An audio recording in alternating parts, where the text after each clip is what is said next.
On se retrouve aujourd'hui pour une magnifique installation de chaudière à granulés avec un silo. Donc c'est une Pelmatic Smart XS Condense de chez Okofen. C'est le dernier cri, c'est la chaudière à condensation ultra performante. Voilà. En plus celle-là, elle fait du solaire.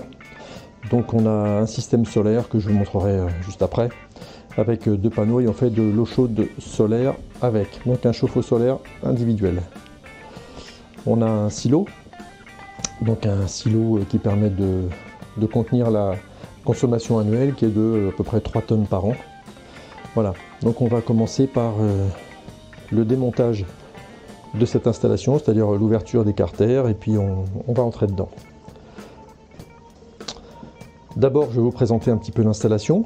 Donc on a un silo qui contient 3 tonnes de granulés, qui est relié à la chaudière via ces tuyaux. Donc la chaudière, quand elle a besoin, elle va aller faire une demande d'aspiration et elle va remplir une trémie, donc un réservoir intermédiaire ici qui lui permettra de fonctionner. Et quand ce réservoir se vide, elle va rechercher des granulés. Ici on a un module hydraulique qui va gérer un circuit de chauffage. Donc avec une pompe de circulation, une vanne de mélange, voilà, un thermomètre départ et retour.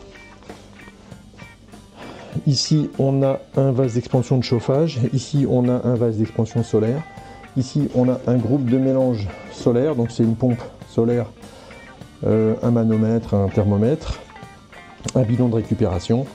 Et là cette chaudière, donc elle comprend un corps de chauffe et sur le côté elle comprend un ballon intégré. Un ballon solaire, bien sûr, avec deux échangeurs, un échangeur chaudière et un échangeur solaire qui va être relié au panneau avec les tuyaux qui sont là-bas, qui montent au niveau de la toiture sur les panneaux solaires.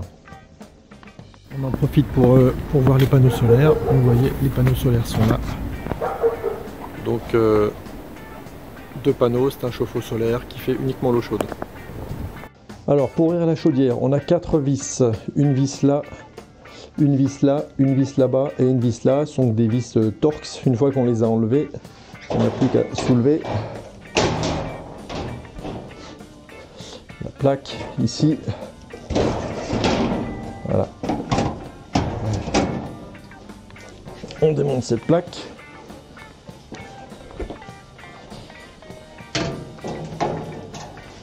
Voilà. Une fois qu'on a démonté la plaque du haut, on peut démonter la plaque du côté.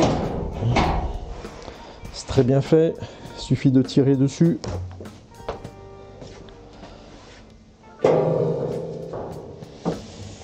Ensuite, on peut démonter la plaque du bas. Très facile, il suffit de tirer dessus. Et là, on voit apparaître tout l'intérieur de la chaudière.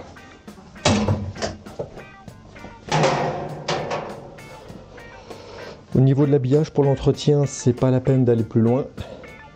Ici, on voit la trémie, donc la trémie intermédiaire qui stocke des granulés.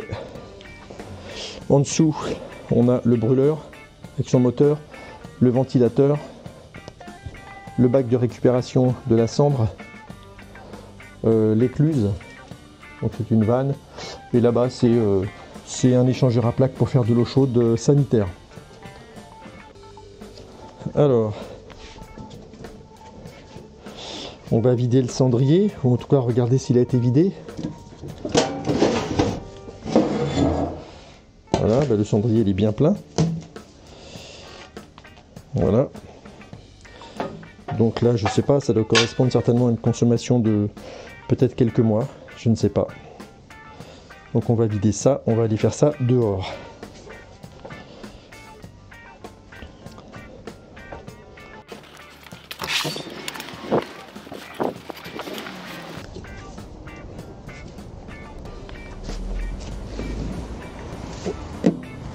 Voilà, ça fait un petit peu de poussière.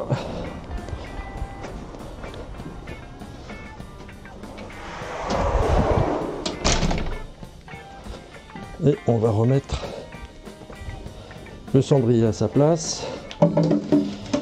Donc, on n'oublie pas de remettre le couvercle.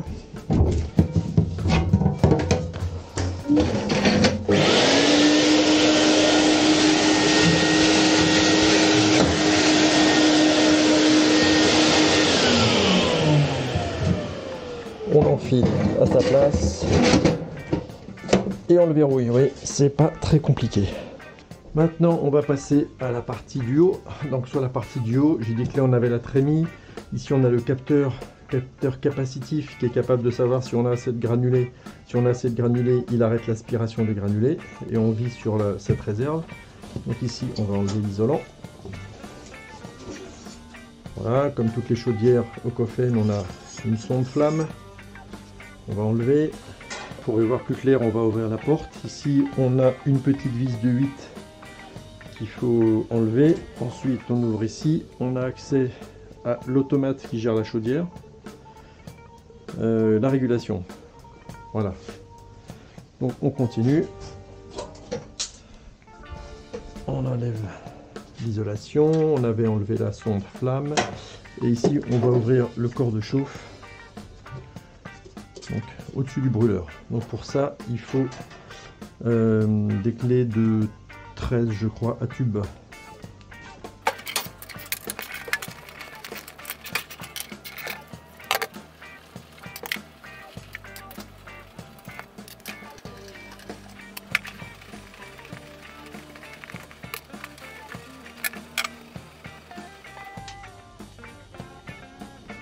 Voilà, on a enlevé les 6 vis. On va ouvrir ici. À partir de là qu'on va commencer à avoir un peu de poussière. Là.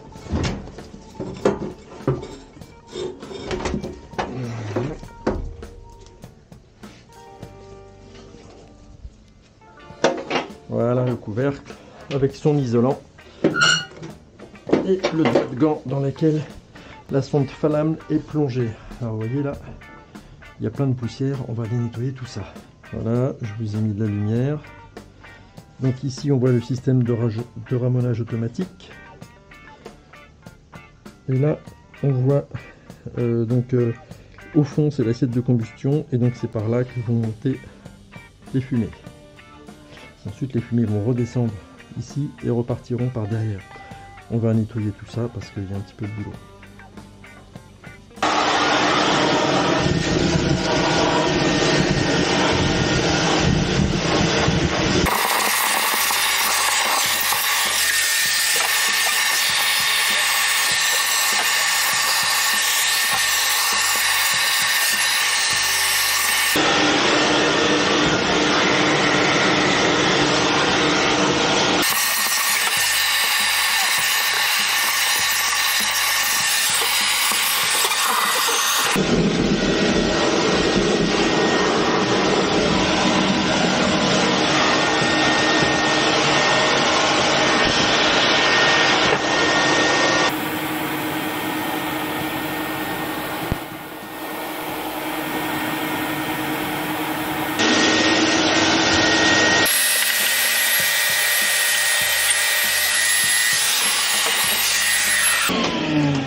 Voilà, pour la partie haute c'est terminé. On va remonter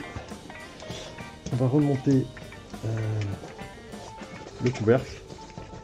On fait bien attention aux joints et à ce fil qui est là. Voilà.